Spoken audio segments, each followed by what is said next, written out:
Tere, head vaatajad, vaatama taas saadet Raudsaare dialoogid ja mul on väga hea meel, et meil on täna eriline külaline ooperilaulja Pille Lill. Tere tulemast! Ja, tere! Ja neid ameteid nagu heal inimesel ikka on tegelikult ju mitu, mitte ainult ooperilaulja, vaid ka pedagoog, muusikapedagoog ja millest me kindlasti täna ka räägime, muusikute fondi looja, juhataja ja loominguline juht, mis on aidanud väga palju neid, kes oma samme alles sellel teel, loomingulisel lauluteel seavad. Aga ma küsin alustuseks kohe ühe küsimuse. See on ju niivõrd eriline. Te olete pärit väikesest kohast Pärnumaalt, sisuliselt ikkagi metsade vahelt. Ja, metsa poole. No seda enam. Ja sealt jõuda suurtele ooperi lavadele on saavutus omaette. Kas see vastab tõele, mida ma lugesin meediast, et Covent Gardenis te kükitasite tuletõrje redelil, kuna sinna sai odavaid pileteid ja vaatasite, kuna tol hetkel raha ei olnud 90. aastatest me räägime, ja vaatasite ooperite peaproove? No mitte ei vaadanud, vaid kuulasin, sest seal tuletõrje redelil tõesti ju midagi ei näinud.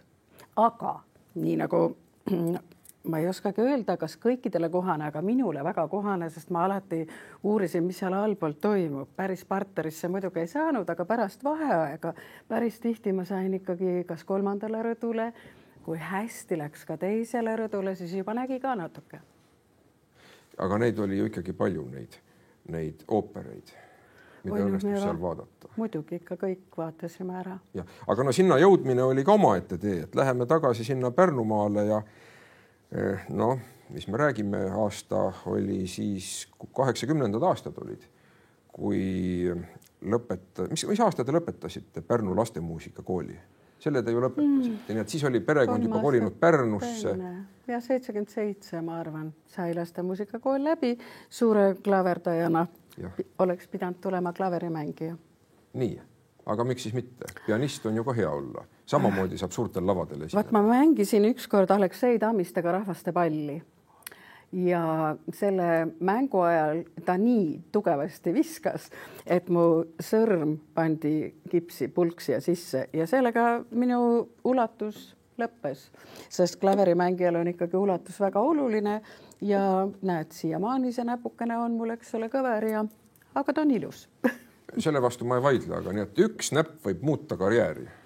No võib küll jah, sellepärast, et tal ei ole seda tundlikkust enam, eks ole, tal ei ole seda ulatust, sest mul ka näiteks kirjutades käsi või see sõrm nagu väsib ja sealt jah tekkisid uued mõtted, aga mitte laulu mõtted. Oja, seda ma saan aru, kuna esialgu oli ikkagi see pedagoogika teema, sest te olete ju lõpetanud ka konservatooriumi või muusikaakadeemia 2 erialal, aga kõigepealt siis muusikapedagoogika alal. Ja seal alal ju ka oli võimalus töötada ja Artur Vaher, ma saan aru, kes seal oli põhipedagoog. Artur Vahter, ja. Vahter. Ja ta oli väga erakordne, ta mulle väga meeldis ja ta oli niisugune armas ja ta hoidis ka mind väga. Et selles mõttes jah, mul isegi lõpueksam oli ainult viitele tegin kõik, nii et ta oli niisugune jah, väga hoolitsev. Ma just mõtlesin sellele, et hea pedagoogi tunnus on ikkagi ka see viis, kuidas ta õpetab. No muidugi, ja see pärandub ju ka edasi õpilastele ja just nimelt õpilastele.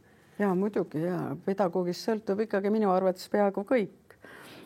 Eriti kui me läheme tippu poole, hakkame liikuma, sest mida kõrgemale sa jõuad, nii-öelda, mida osavamaks sa muutud, eks ole, seda rohkem on sul vaja ikkagi seda niisugust tuge just, et sa oled andekas, sest ega lapsed ju või ka oled ise ooperilaval või oled seal spordis või ükskõik kus kohas. No sport on natuke teistmoodi, see sport on mõõdetav. Sa ikkagi mõõdad selle hüppe ära ja kui teised ei hüppa nii kaugele, siis eks ole, sa tead, et ahhaa, aga nüüd kõik need teised kunstiliigid, ega sa seda muud moodi ei mõõda kui ainult südamega. Et see südame puudutus on siis see, mida me oma asjadega seal puudutame, et inimene tuleb saali ja korraga ta tunneb, või mingi kananahk jookseb siit kuskilt. See on nagu see, mille järgi siis on võimalik mõõta kunstide valdkonnas tippude taset. Aga esialgu siis oligi muusikapedagoogi töö see, mida te tegite Eestis? Jah, seal muidugi sealsamas sai ju loodud ka pere ja selle tõttu need laps tuli kohe ja kuidagi see pedagoogi töö ikkagi, ma läksin kooli, just see kool ka loodi, ma olin koolis 61. keskkoolis Tallinnas lauluõpetaja, kõik need klassid olid siis minu juhtimise all. Esimeses klassis ütlesin, kes tahavad kooris laulda, kõik, nii et mul oli 100-liikmeline lastekoor, aga selle väikse lapse kõrvalt ja ta oli väga haige ka ja oli ikkagi raske, nii et ma hakkasin kiiresti sealt ära trügima. Aga ooper on ju täiesti klass omaette, et kui me nüüd mõtleme Kiiri de Canava või mingisugused sellised suured diivad ja staarid, kui me räägime sellest jumalikust puudutusest, aga ega vähemaga pole mõtet üldse proovidagi, ma arvan, et kui siis juba täiega proovida.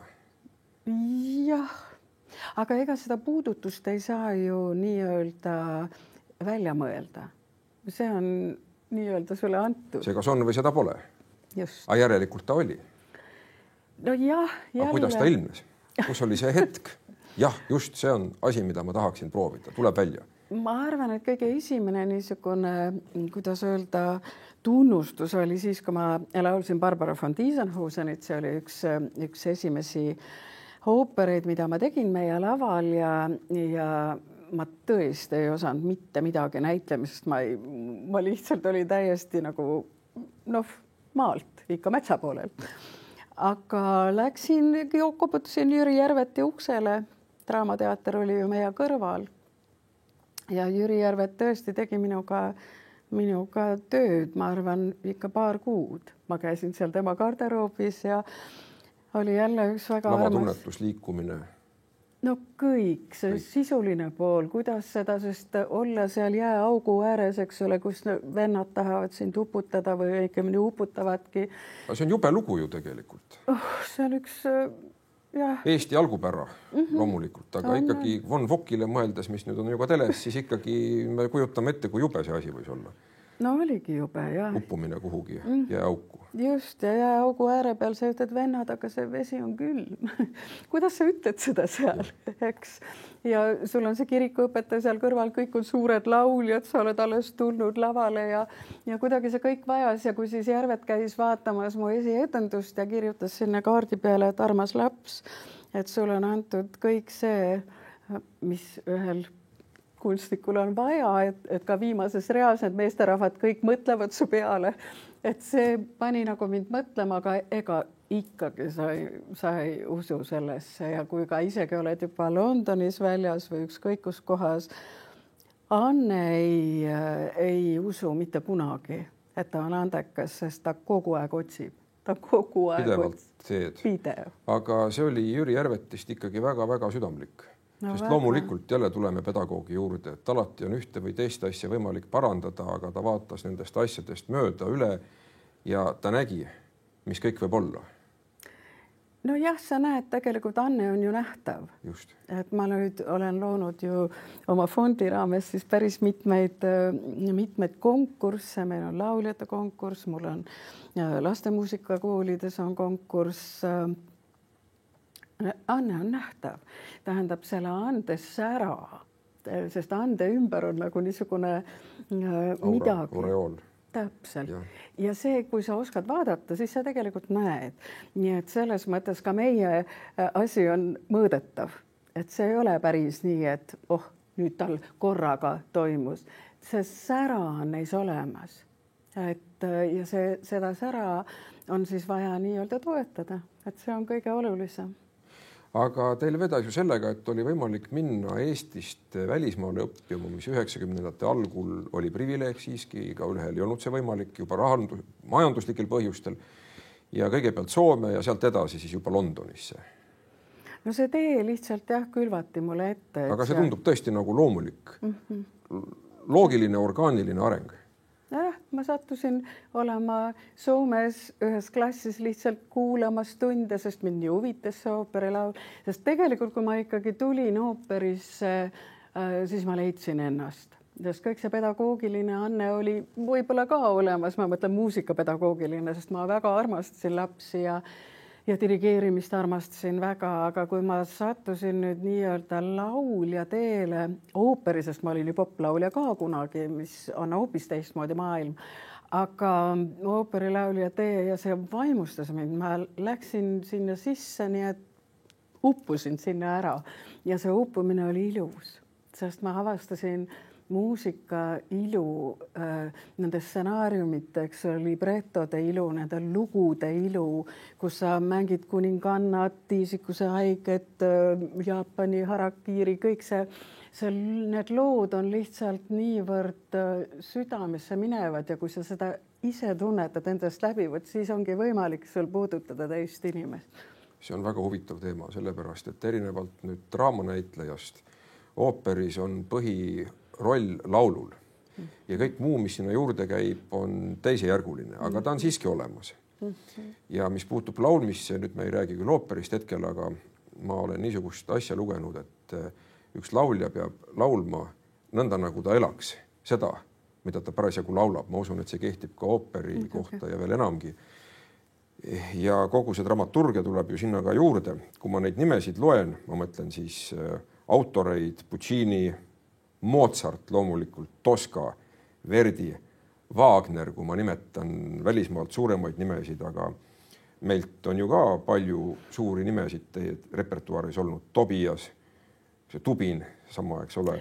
Hästi huvitav oli selle, kui te ütlete, eks ole, et nii palju oli neid heliloojaid, siis hästi põnev oli, ma sattusin Bussetosse, mis on siis Verdi sünnilinn. Ta oli küll 5 kilomeetrit sealt eemal. See on fantastiline koht, kui on kellelgi võimalik minna, siis ma väga soovitan. Ja seal Bussetos vaatan siis, kus on igal pool ju Verdist kõik kirjutatakse ja see tema jaoks on tehtud sinna väike Piccolo La Scala. Seal ongi kõik sametine ja imeline, 200 inimest küll ainult mahub ja pisikene orkester, ma istusin seal laval, mul lihtsalt pisarad jooksid, sest see oli, see on nii võimas, sa tunnetad seda Verdi, eks ole, energiat.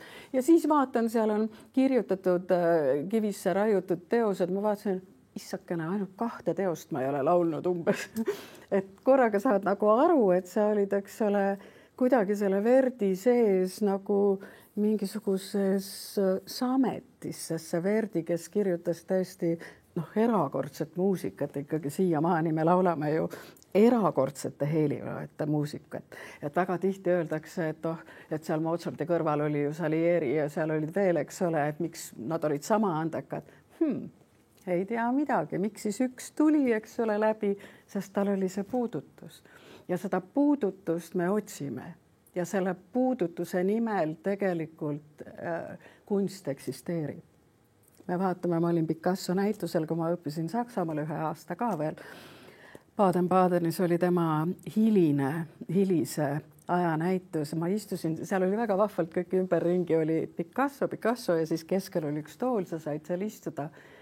Ja sa tunned, et see kriipsukene, see lihtsalt jõuab sinu sisse, kuidagi sa nagu tajud seda üks olemist millegiga ja see mingi asi, millega me oleme siis üks siin ka meie oma vahel või üldse inimesed, millega me oleme üks, on ju see suur armastus üksteise vastu. Armastus läbi kunsti, armastus läbi inimeste südamete.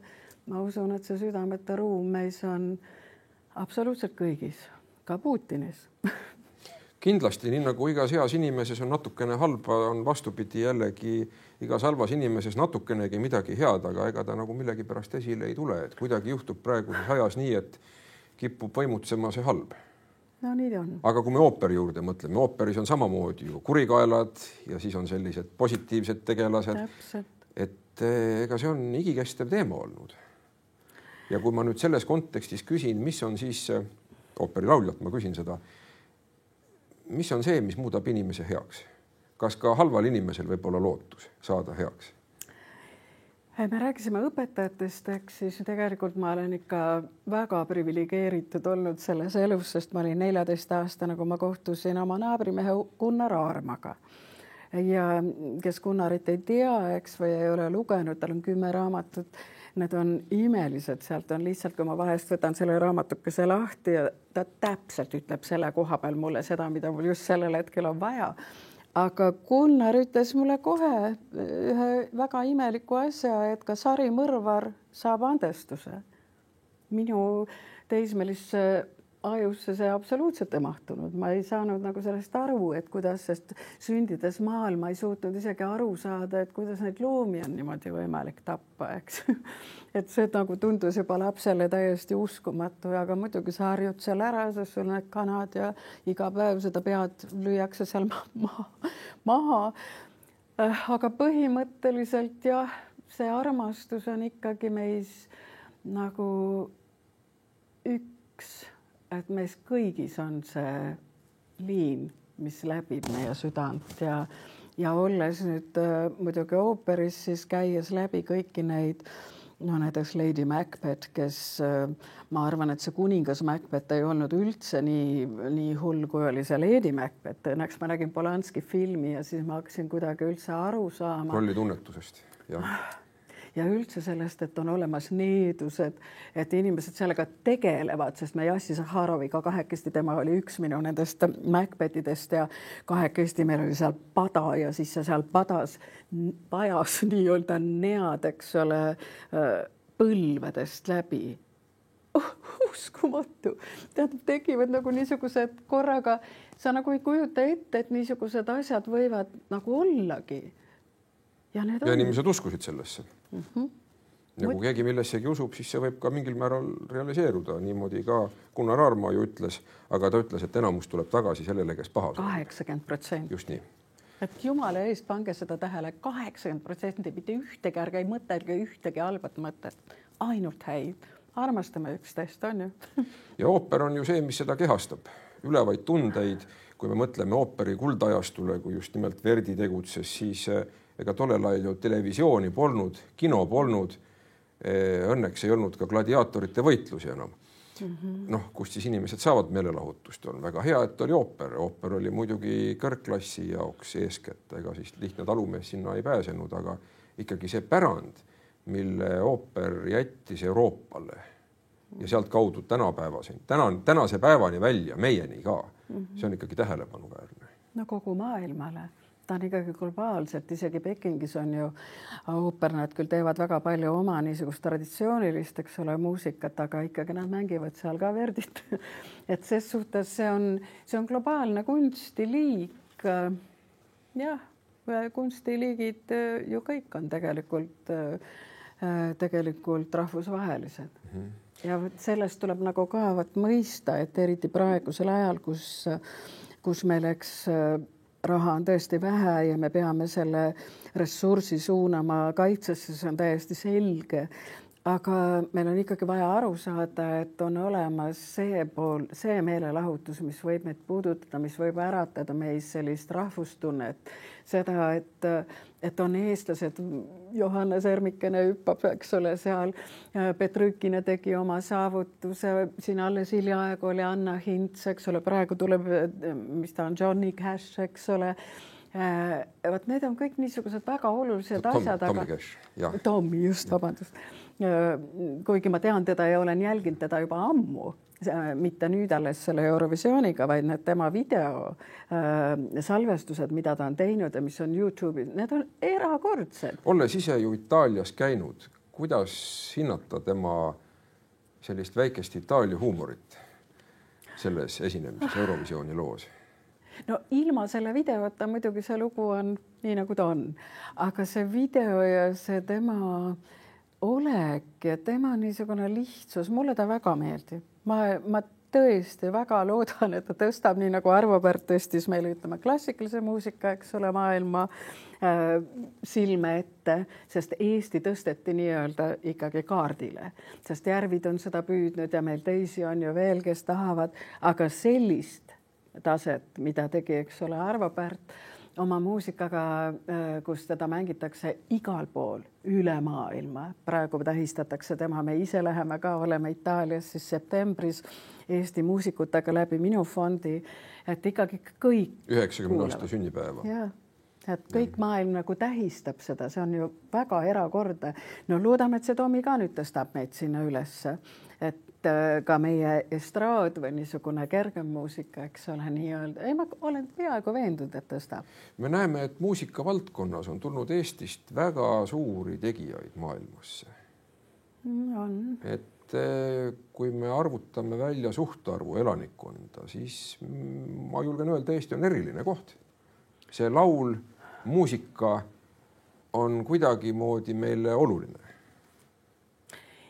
Jah, mul on üks niisugune mõte tekkinud viimasel ajal, see on ka olemas Wikipeedias kirjas, et meil oli siin omal ajal, kui veel jumalad olid maa peal, siis selles piirkonnas, kus me praegu siin Eestis oleme, siin oligi tantsiti ja lauldi ja oldi nii-öelda meelelahutussfääris väga kõrgel tasemel, äkki see tuleb sealt, mine tea. Me räägime siin muinasajast, eks ole? Jah, just. Aha. Võib-olla. Hyperborea oli selle piirkonna nimetus. Et see on kuidagi meie olemusse jäänud, sest tõesti, kui me vaatame, kui palju on heliloojaid, ma hakkasin seda nimekirja siin lugema, kes on ka suuremal või vähemal määral lisaks Pärdile, kes on muidugi klass omaette, maailmas tuntud. Tobias, Tubin, ma arvan, on ikkagi maailma nimed ilmselgelt nooremast põlvkonnast siin Sumera, Põldmäe, Reinvere, kes on ka Saksamaal väga tuntud. No Tüür, Kõrvits. Tõesti nii on. Helena Tulve. Oja. Väga erakordseid tegijaid. Meil on ikkagi sellist muusikalist tunnetust Eestis päris palju.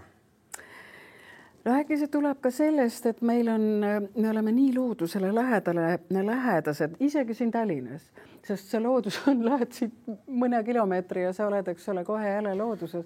Ma usun, et see hoiab meie südame avatud, sest ikkagi kogu see tunnetus, maailma tunnetus ja kõik käib ju südame kaudu. Ja kui see süda on avatud, kui see hingab kaasa selle looduse rütmiga ja kui need praegu linnud tulevad, see on nii erakordne. Ma arvan, et enamus Eesti rahvast vaatab seda. Enamus Eesti rahvast läheb ja pistab sinna kase sisse selle, et sa, no mitte enamus. Kasemahla. Just. Meil on nagu säilunud need niisugused asjad, mis on nagu väga maalähedased, väga omased. Londoni linnas seda, ja ma olen kui ma hakkan kaske puurima, kui seal on ka üldse kaske kusagil parigis, siis ma arvan, et mulle kutsutakse politsei. Ja et kuskile üldse välja sa sõidad kilomeetrid, et see niisugune tunnetus, ma usun, see hoiab meie südame lahti ja meil ongi vaja seda südant hoida. No tunnetus on kahtlemata väga oluline, loodustunnetus. Richard Wagner, kes oli ju, me teame, Riias mõnda aega tegev, kirjutas oma Lendava hollandlase, kui ta oli just Riiast põgenenud, ta sattus hirmsa tormi kätte ja see oli väga jube elamus. Aga see on ka ju näide, kuidas inimene suudab ka hirmsast merehaigusest ja sellisest surmaeelsest kogemusest, et kohe ma lähen põhjalaevaga kirjutada suurepärase loo, ooperi. Jah, nii nad kõik sünnivad neid. Tegelikult kõik sünnib ju kuskilt, kas kellegil on Puccinil oli näiteks iga ooperi jaoks oma muusakene, kuskilt ta jälle, eks ole, leidis kellegi, kes oli tema jaoks inspiratsiooniallikas, keegi võttis selle loodusest, keegi võttis need kuskilt mujalt, et ikkagi need helilujad panevad oma mõtted, oma südame, tunded sinna muusikasse ja siis, kui me kuulame seda muusikat, siis see puudutab meid.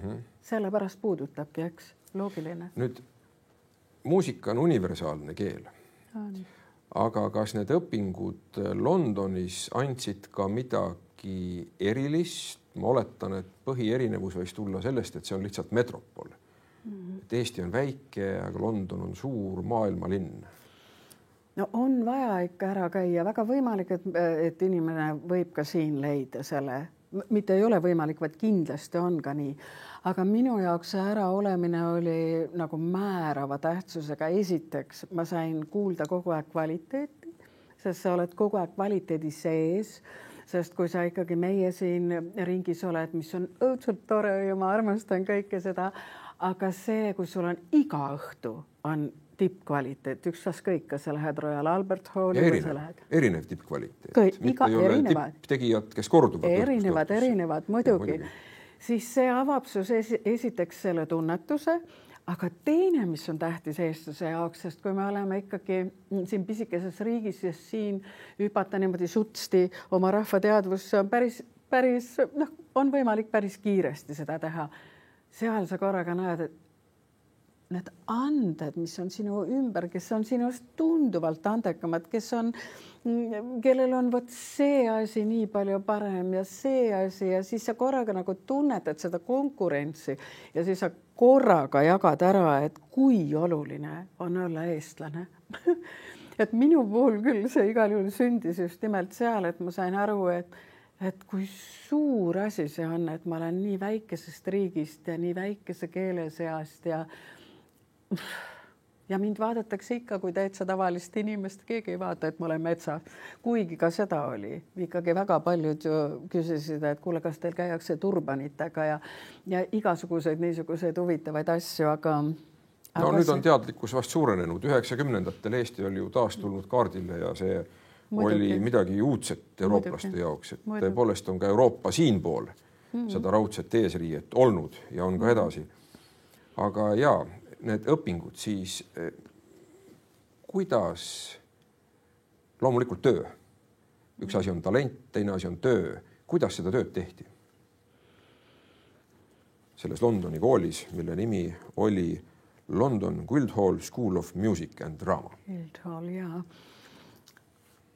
No kooli taseme, see oli maailma üks tippkoole, kuhu mul õnnestus nii-öelda konkursiga pääseda. Meid võeti ainult 12 oli, tähendab 6 tükki, üks magistratuur 6 tükki teisele ja konkurss on seal tuhandetes. Et selles mõttes see õppejõudude tase on lihtsalt nii kõrge, et kui sa nagu tuled välja prantsuse muusikatunnist, kus sulle räägitakse prantsuse muusikast, sellest tunnetusest, sellest keelest, nendest heliloedest, sa lähed siit, kohe lähed saksa muusikasse, kus sul on nii kõrgel tasemel tipp-pedagoog, eks ole, kes oskab sulle selle üdini viia sinu sisse, mis see saksa muusika, kes on Brahms, kes on Schubert, Schumann, siis sa lähed siit Itaalia muusikasse, sealt lähed nüüdismuusikat, kus õppejõud on ise tipud täielikult maailma. Linda Hart oli üks nendest ja tähendab, nad on see inspiratsioon, mida sa saad nendelt, kes tõesti teavad. Ja oskavad. Võt see on nagu väga oluline, et sul on vaja teada, mis on see tipptase. Esiteks sa pead loomulikult kogu hingega 100% armastama seda, mis sa teed.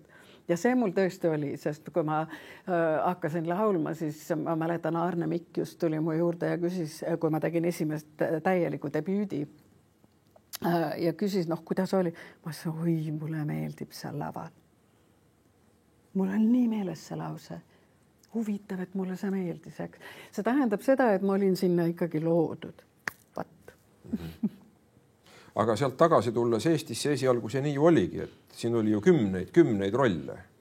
No ja palju. Ja väga häid rolle ja väga kandvaid rolle. Et see sama loetelu, mida me siin Verdis tegime, see suuresti ju realiseeruski siin Tallinnas. No ja see on suur õnn. Ja see on ikkagi üks niisugune suur asi, mis korraga juhtus, et mind lihtsalt pandi.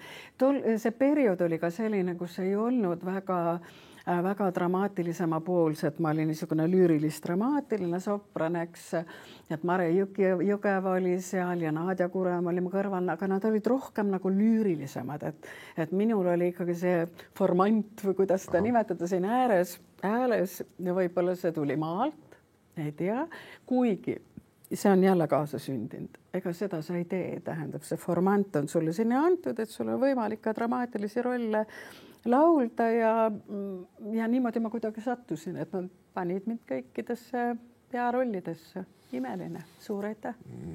Kindlasti tuleb neid tänada, aga missugune roll nüüd teil endale on tagantjärele vaadates neist kõige olulisem, kui nii on võimalik üldse välja tuua? Ma ikkagi arvan, et Butterfly, sest kuidagi tõenäoliselt mul sinna enda teismelise aega jäi päris keerulisi niisugused inimsuhted ja niisuguseid asju, mida oli vaja lahendada, siis selle 13-aastase tüdruku, eks ole, elu, tema ootus seal rannal, iga päev ootas ta seda oma kaptenit Pinkertoni. Ta teadis, et ta tuleb, ta loodis, ta tuleb, see pisikene poeg oli tal selle mehega. Ja siis seal lõpus, kui see mees tuleb oma uue naisega, et viia ära see poeg ja Butterfly on juba 15-aastane ja ütleb, et võtab oma poja ja ütleb, et vaata mind, jäta meelde see nägu, et ma teen seda sinu pärast. Ja ta andis selle poja ära, et poeg saaks minna Ameerikasse ja saada oma eluga nii-öelda joone peale, mida mina ei oleks suutnud ja see väike Jaapani tüdruk ei oleks suutnud ja tegi harakiri. Et see niisugune inimeste suuremeelsus. No tagantjärgi muidugi mõtled, kas see nüüd ongi nii suuremeelsus, sest laps ikkagi vajab ju ema ja nii edasi, aga võt selles ooperis Puccini toob ta ikkagi välja nagu mina lugesin tast välja vähemalt suuremeelsuse, et võt niisugustel hetkedel ja üldse elu võtmine. Ka sellega ma tol hetkel väga tugevalt enda sees nagu tegelesin, sest elu võtmine, mis see tähendab, et võtta midagi sellist, mis on suurim väärtus, sest ma arvan, et elada see ongi see väärtus. Me elame siin iga päev, iga hingetõmme, iga hommiku sa teed oma silmakese lahti ja hingad ka, see on ju suur rõõm. No, võib-olla tänulik uue päeva eest, mis meil antud. Muidugi. Aga siis tuli ühel hetkel lõpp kõigele sellele suurepärasele. Et saaks uus algus tulla. Täpselt nii, aga mis juhtus?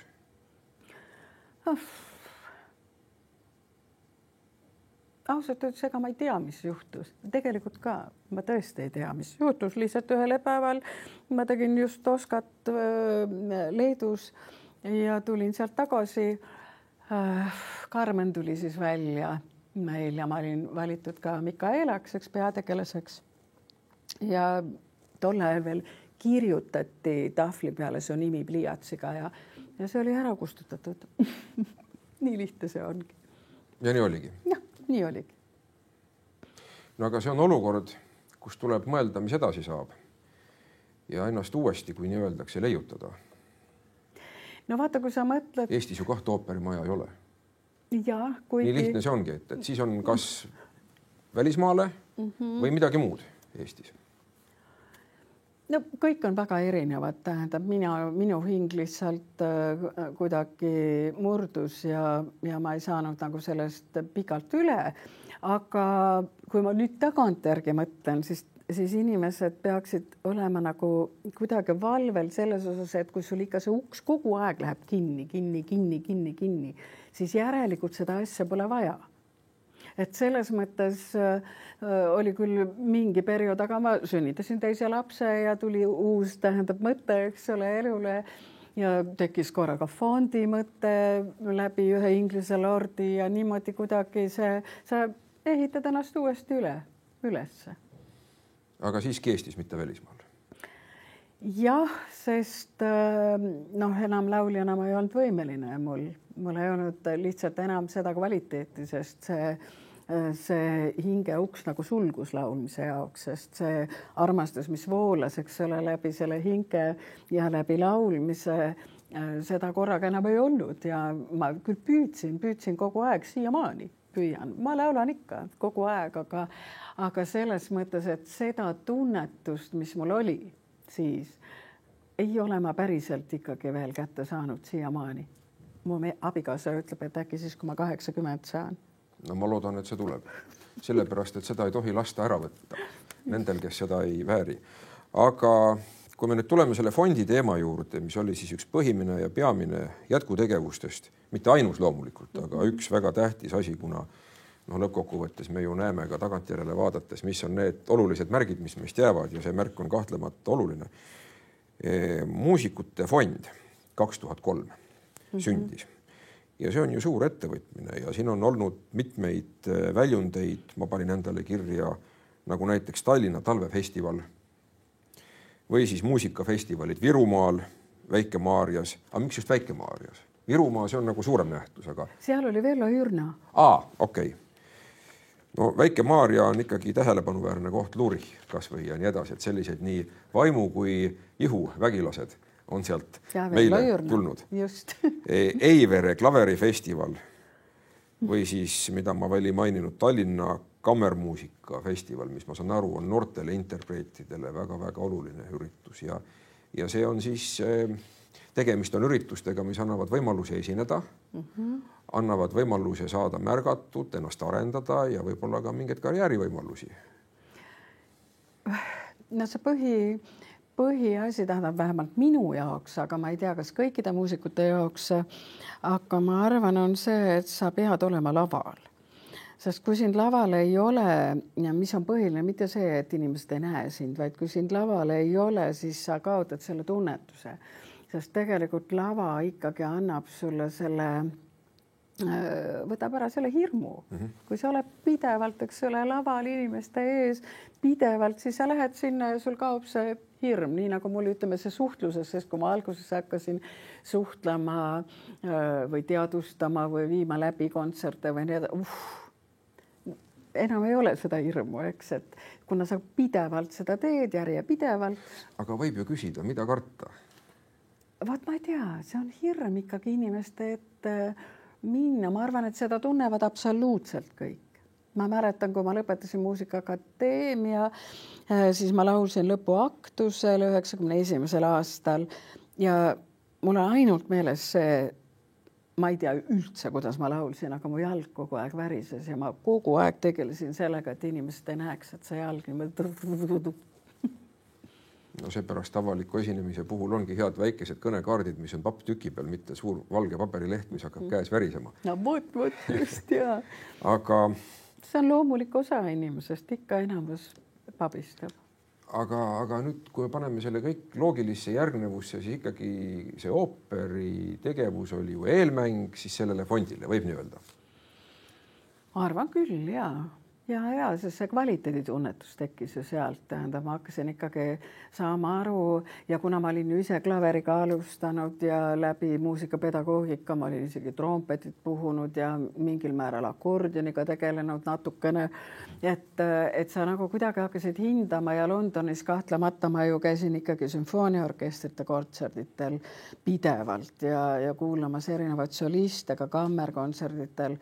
Et see kõik tekitas selle mõistmise või selle kvaliteeditaju ja ma hakkasin otsima siin Eestis siis ka neid noori muusikuid, kellel on see kvaliteet ja ma ei ole eksinud. Need kõik, kelle ma olen leidnud, need on väga kõrgel tasemel siiamaani. Aga minu arust on see vägagi raske ülesmäge rassimine, vastutuult purjetamine sellisel ajal, nagu me praegu oleme, ikkagi tippkultuur, riik on väike, raha on vähe ja kui on raha vähe, siis on ju ikka, ka siin tuleb kahjuks ette seda, et on kas kadedaid või vastutöötajaid. Kuidas õnnestub kogu seda värki käigus hoida? See on ju massiivne töö, tohutu töö. Kui mul oleks müts, ma võtaks mütsi maha praegu pärast. No jälle, see on ikka armastus. Mina arvan, et kui inimene armastab nii väga seda, mis ta teeb, siis see ei tundu nagu tööna, kuigi loomulikult on seal arvutis, ma istun hommikust õhtuni ka praegu. Et see on nagu minu põhitöö, eks ole, ma ju kogu aeg loon seal arvutis neid asju, kuidas saada, et Eestis ikkagi kultuurielu oleks märgatum ja et kultuuritipud, et meil see järelkasv oleks ja minu arvates see on väikse riigi puhul nii oluline. Ja ma arvan, et kõik need, kes raha jagavad kusagil ja mõtlevad nende peale, nad peavad sellest aru saama, et need kultuuritipud on rahvustunde loojad. Kui me oleme seal kusagil, eks ole, ma ei tea, olümpiamängudel vaatame, eks ole, seal Dvořák küpab ka väga kõrgele. Oi, kui tore, aga Erki on seal kõrval ja sul lihtsalt vesi jookseb, eks ole, sa mõtled, et see on see rahvustunne. Et sa korraga seda tunnetad, ega see ei tule niisama, ega need tipud ei tule kuskilt täitsa niimoodi, sa pead ikka nendele kogu aeg külvama, väikselt see külvamine ja me ei tohi neid unustada, mis on minu arvates, mida ma nagu olen kõige tänulikum iseendale selle mõtte eest, et ma viisin nad kokku oma vahel. sest kui ma Inglismaalt tulin, ma ei tulnud siin nii palju, ma olin ikkagi ära ju 8 aastat ja pärast veel ka doktorantuuri ajal ma olin ju veel ära ja ma nagu, sul puudub nagu see side, sa ei tunne omavahel erinevate instrumentidega ja siis ma hakkasin neid kokku viima, viisin andekad inimesed üksteisega kokku, et nad saaksid tuge. Et ma arvan, see on võib-olla kultuurivaldkonna üks suuremaid väljakutseid, et nii väikese riigi puhul selleks, et mitte kaotada ja et ikkagi need eeskujud nii-öelda ka juba siis, kui nad on tõusnud üles, et nad ikkagi saaksid, eks ole, jätkata, et see on väga oluline nendele leida. No, täpselt nii, sest ega pedagoogikast rääkides, kui on üks klass, kus on priimus, siis see priimus seal ei arene, aga kui nad ikkagi satuvad kokku, tekib väike konkurents ja niisugune, see on jälle pedagoogiline küsimus, kuidas need siis panna koos tegutsema, et tekiks sünergia, aga mitte üksteise maha tegemine, aga see kõik on võimalik. Mida me võime nüüd lähiaastatel oodata fondilt? Kõik on võimalik. Ma arvan, et sünnib üks uhke kultuuriagentuur. Miks mitte? Meil ei ole agentuure, me ei saa, sest meie kriitiline mass on nii väike. Ma proovisin, 2008 me lõime agentuuri PLMF Arts Management. Mass on nii väike. Meil on üks cello, meil on üks viiuldaja, võib-olla 2 lauljat, 2 pianisti. Sellega said hoida ära. Järelikult riik peab tulema sulle siin, eks ole, toeks. Miks mitte luua üks niisugune suur kultuuriagentuur, kus on erinevad, eks ole, nii-öelda valdkonnad, aga see management, kes siin üleval, siin on loomulikult oma nii-öelda managerid, aga see ülemine otsa püramiid saab seda alumist kogu aeg nii-öelda aidata koolitustega, managerid, keynote speakerid, sellised võimsad tegijad, eks ole, tuua siia rääkima, mis inspireeriks, sest ma arvan, et ikkagi kõige olulisem on, et need tipud saaksid aru, et nad on toetatud ja et nad näeksid, et kõik need, kes tippudeks saavad, neid ühendab üks ja suur armastus. Et see nagu on kõige tähtsam. Aitäh, Pille Lill, selle meeldiva vestluse eest ja ma soovin jõudu ja et siis sünniksid kõik asjad, mida te olete ette võtnud ja tahate. Miks mitte? Aitäh! Selline oli meie tänane Raudsaare dialoogide saade, nii et mis on keskne on armastus, aga ärge unustage ooperit. Kõike paremat, kohtume nädala pärast.